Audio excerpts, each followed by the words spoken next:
Hi hello నమస్తే welcome to our channel. నేను మీ చార్మి. ఇప్పుడు ఏపీలో సోమవారం రోజు జరిగిన ఒక సంఘటనకి సంబంధించి ఎక్కువగా వార్తలు వినిపిస్తున్నాయి.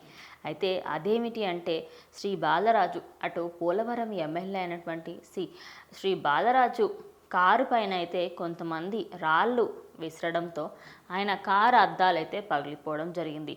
దీనికి సంబంధించి ఈ ఇష్యూ పైన డిప్యూటీ సీఎం పవన్ కళ్యాణ్ స్పందిస్తూ అక్కడ పోలవరం నియోజకవర్గానికి సంబంధించి డిఎస్పీ అయిన సురేష్ రెడ్డిని వెంటనే అక్కడికి వెళ్ళి అసలు ఏం జరిగింది ఏంటి దీనిపైన యాక్షన్ తీసుకోవాలి అంటూ ఆయన ఖండించడం జరిగింది. అయితే ఇప్పుడు ఇది సోషల్ మీడియాలో తెగ వైరల్గా మారింది అని చెప్పుకోవచ్చు. ఎందుకంటే ఇటు జనసేనకి సంబంధించిన ఒక వ్యక్తి కారు పైన దాడి చేయాల్సిన అవసరం ఎవరికి ఉంది ఏంటి అనేది ప్రతి ఒక్కరూ కూడా ఆలోచిస్తున్న విషయం.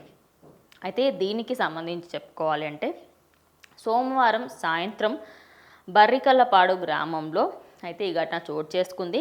అయితే మంచి విషయం ఏమిటి అంటే ఆ కారులో ఎవరూ లేకపోవడం. అయితే అక్కడ డ్రైవర్ ఎవరైతే ఉన్నారో ఆయన మాత్రం ఎలా జరిగింది ఏంటి అని డిఎస్పీ ఎప్పుడైతే వచ్చి అడిగారో నేను వచ్చి చూసేసరికంటే ఇలా ఉంది అని అయితే వాళ్ళ డ్రైవర్ చెప్పుకొస్తూ ఉన్నాడు. అక్కడికి వెళ్ళి చూసినప్పుడైతే ఇది ఎవరో కావాలని చేసినట్టయితే కనిపించట్లేదు.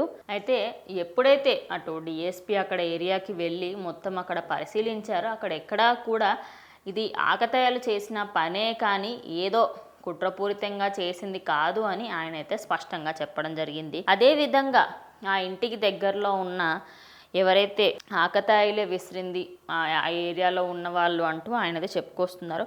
అలాగే కారు పైన ఇటు వెనక డోర్ సైడ్ అయితే ఈ మొత్తం అద్దాలన్నీ పగిలిపోవడం జరిగాయి.